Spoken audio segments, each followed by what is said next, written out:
I speak for everyone here at the Bureau when I say we're absolutely thrilled to be here today and announcing that we're bringing back the cold case unit.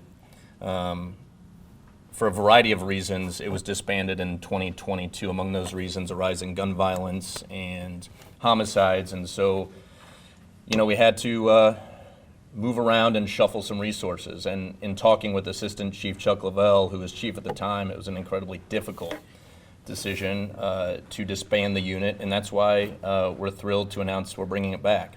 We have several speakers this morning. We'll be starting with Chief Bob Day. Following the chief will be Detective Brendan McGuire, who will be one of the 4 detectives on the unit.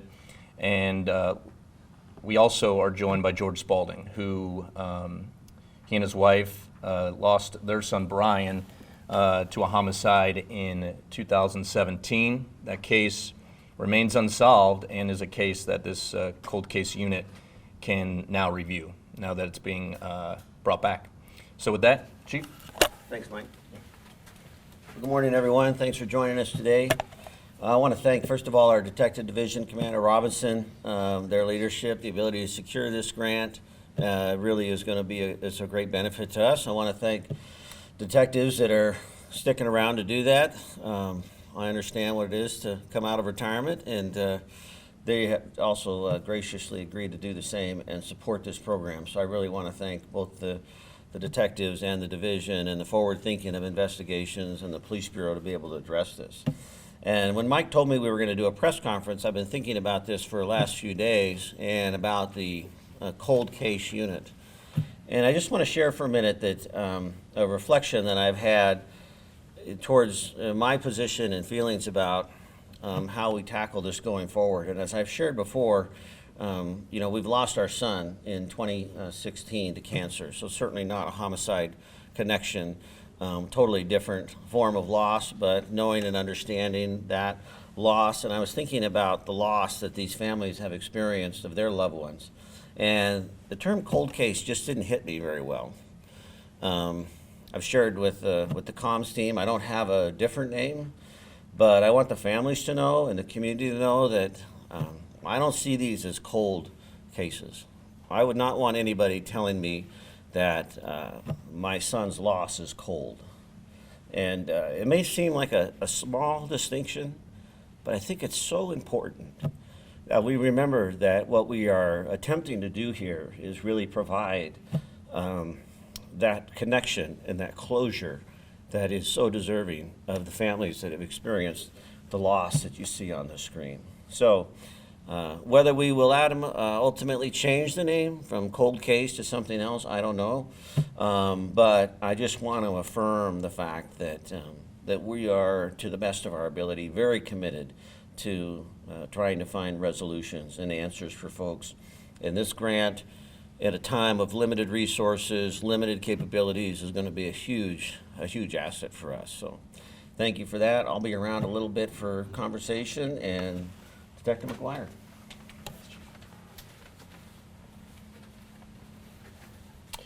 Of the 4 of us, I apparently drew the short straw and got to speak with you guys today. The press release that the chief's office put out has some numbers and some dates and things, cold case investigations. And just so you know, Chief, I, having been doing this for a number of years, echo your feelings. And within the sort of cold case investigative community, it's more referred to as just unsolved cases. Unsolved cases, thanks. Yes. So, Portland started the unit in 2004 with a grant. It's been funded for since then for a number of years with sort of a patchwork of grants over the years, and or some years where the city was able to fund it. At one point we had 4 detectives and something on the order of 6 or 8 volunteers staffing the unit. And in 2022, when it was finally disbanded, we were down to just 2 of us. And that was the reason we were mostly down to 2 of us was because of COVID. We lost all of our volunteers, and then also staffing issues. And then, like the chief had mentioned, and like the press release mentioned, we had to sort of disband the unit entirely. And those 2 detectives, myself and Eric McDaniel, were still sort of limping along, working cold cases that we had already been working while taking on new cases. Unfortunately, well, that is unfortunate in and of itself, but even more unfortunate is that all came at a time when, as you know, nationally, advances in forensic science have made a lot of the unsolved cases that we had potentially solvable again. So it was sort of a double whammy in that we couldn't do the work, and yet the work was really expanding and really exciting to be part of, but we weren't able to do it. So in actually about this time last year, a number of us got together. Susan Lehman, our SAKI site coordinator in the back. So just to back up for a second, for those who don't know, this grant is actually an expansion of the SAKI grant, the Sexual Assault Kit Initiative, that Portland has been a participating member for probably 6-ish, 7 years. I don't know exactly, but something like that. This grant is actually an expansion of that, and there are 8 agencies nationwide that were participants in the SAKI program that are getting this grant, Portland being one of them. So when the feds announced that they were expanding this in this time last year, we jumped on the chance to apply for it, and luckily we got it. So the only other thing, the other thing that with this grant, other than the 4 detective positions, which we're keeping 4 very seasoned detectives. I've been with the Portland Police Bureau for 28 years. We have 3 others comparable to that ultimately we would have just lost our services when we retired. So that's a good thing. I think we're keeping that. We're also able to add an advocacy piece that hasn't been part of our work historically, where the grant funds advocate positions to reach out to victims' families and help keeping them in the loop, helping them with any support services they may need. And it provides crucial something on the order of $300,000 over the course of the years for outsourced testing, where a lot of those a lot of those forensic capabilities that we've talked about or that have been in the news lately in the last couple of years are beyond the capabilities of our Oregon State Police Crime Lab. But we can now afford to bring those to bear on cases that we weren't able to before. And yeah, so hopefully this will give us at least 3 years. Well, this does give us 3 years. Hopefully we can maybe extend it beyond that to keep going. And ultimately our goal is to bring as many of our unsolved cases up to current investigative standards as we can, and by doing that, hopefully solve some and bring some resolution, some justice to the case and to the families. Thanks. George?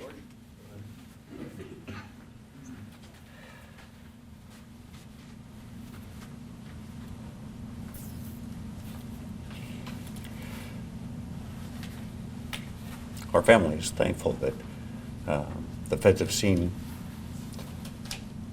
to provide the funding to restore the proper investigation into our son's homicide. It's going on 7 years since we lost him, and it's been very frustrating and heart-wrenching, as it has been for many other families here in Portland and nationwide. The senseless gun violence that's been going on, and the budget cutting and the effects of COVID and everything else has had a drastic effect on the investigation of old cases.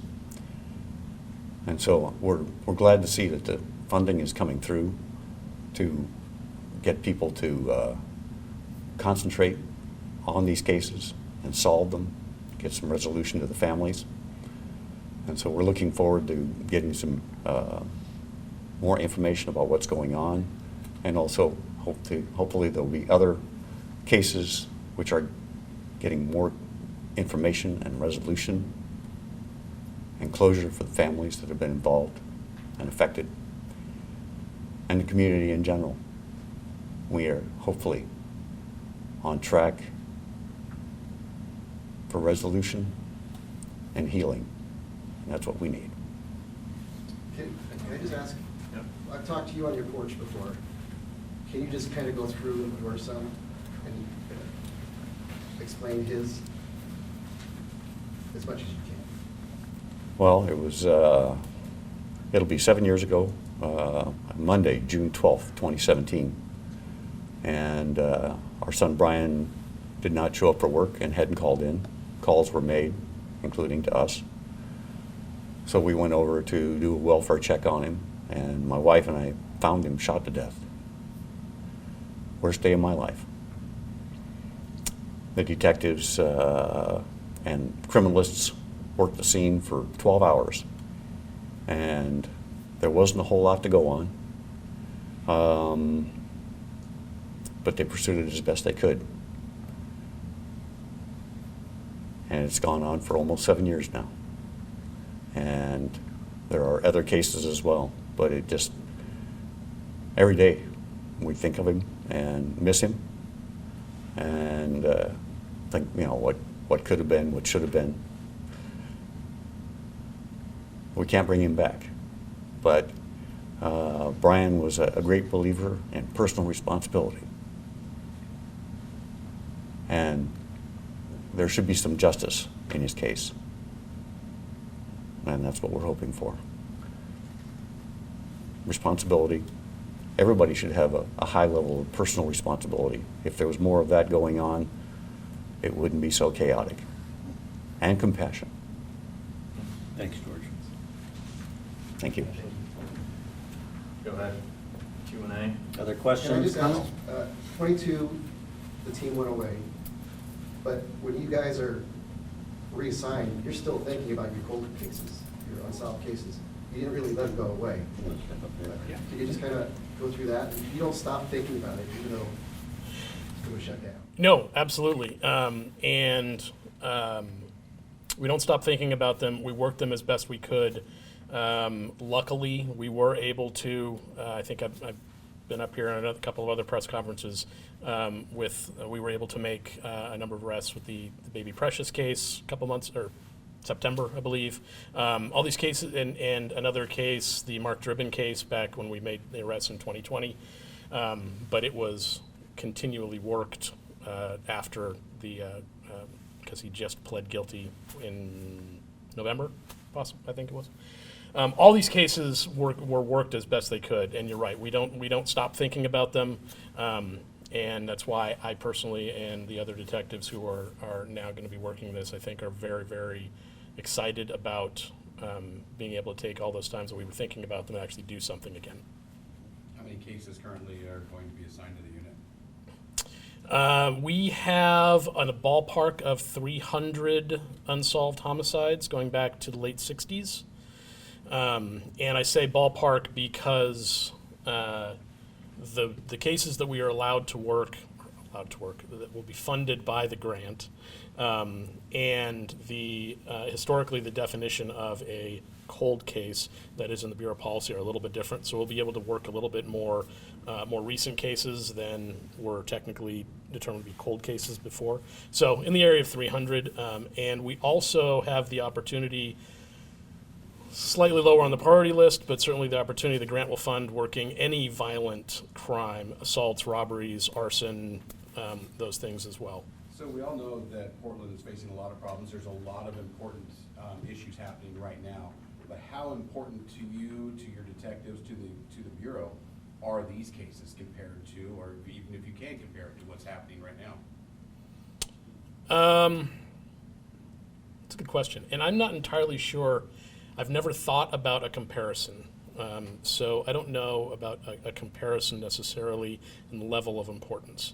But like George said, and I think having George here and speaking from the heart as he did tells you how important these are. And for us as detectives, we don't, if a homicide, especially if a homicide can be solved 10 years after the fact or 10 minutes after the fact, we want to solve it. It's very important to us. And for those of us, we have a number of detectives coming back to this unit who have been homicide detectives for 10 years. And I know that they have, cases that they saw or got called out on in the middle of the night 10 years ago that have weighed on them. And so having the chance to reapply new techniques, new efforts to those is hugely important. You mentioned 300 cases. Are any of those eligible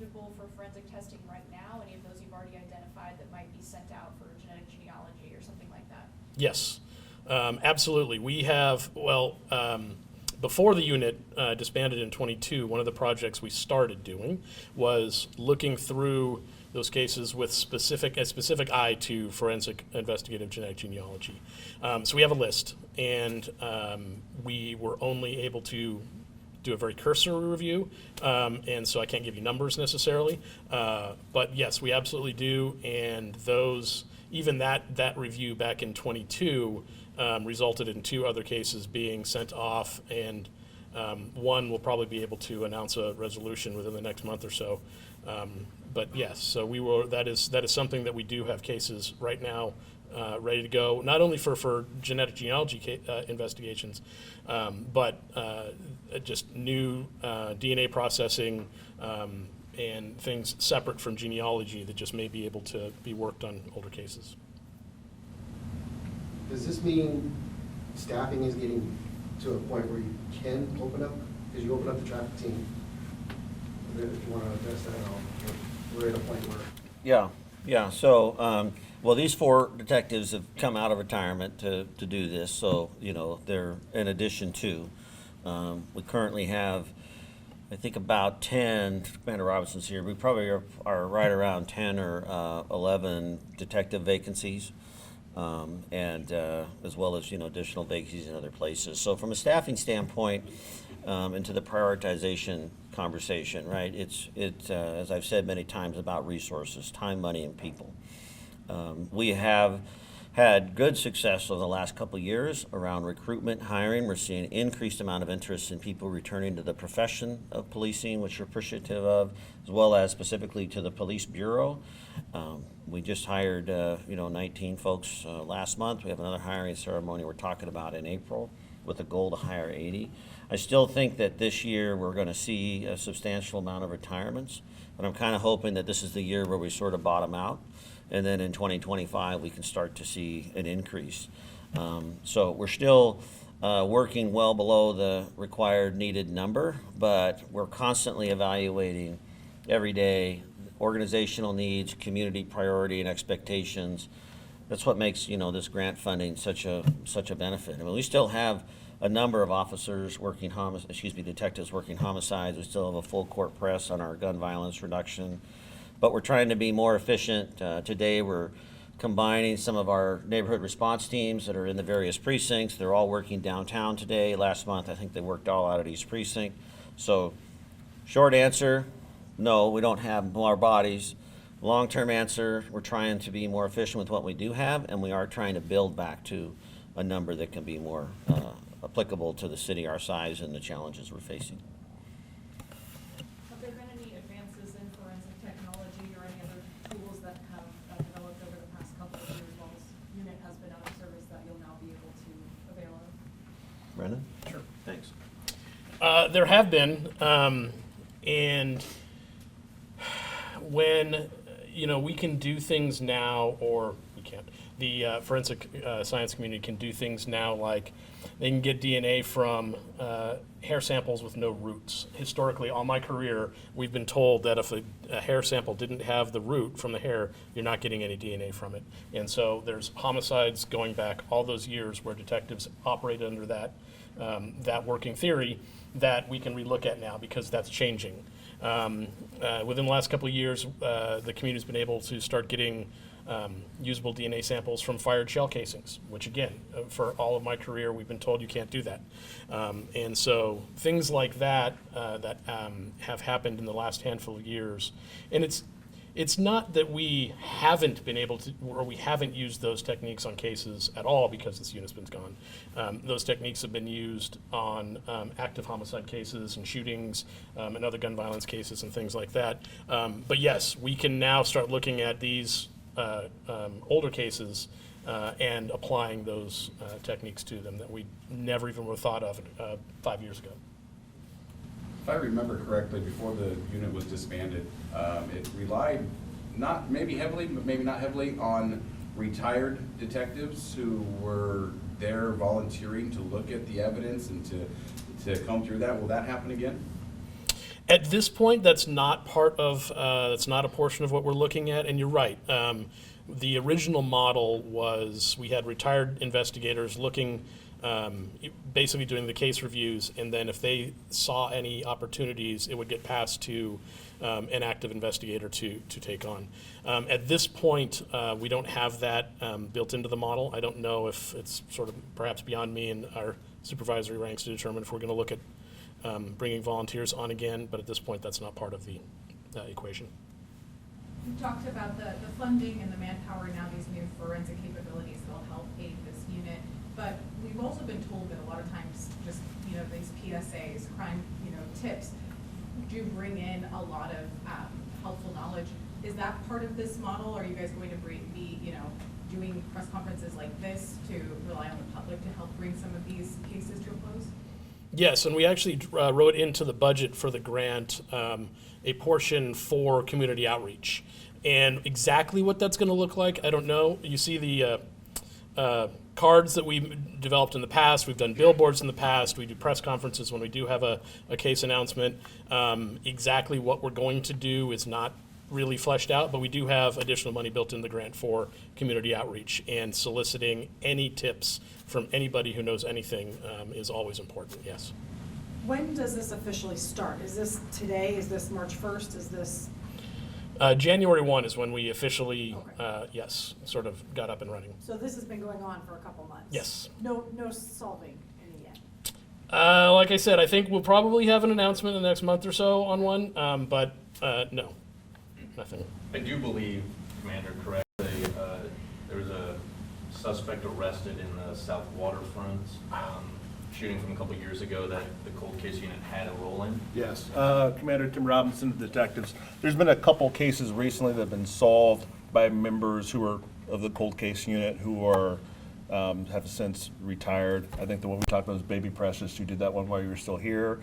We talked about the security guard who was murdered a couple of years ago in the Waterfront Park. That was just solved. So, like our detectives and our chief has mentioned, just because the team wasn't fully activated, the detectives who are assigned to these cases are still working these cases.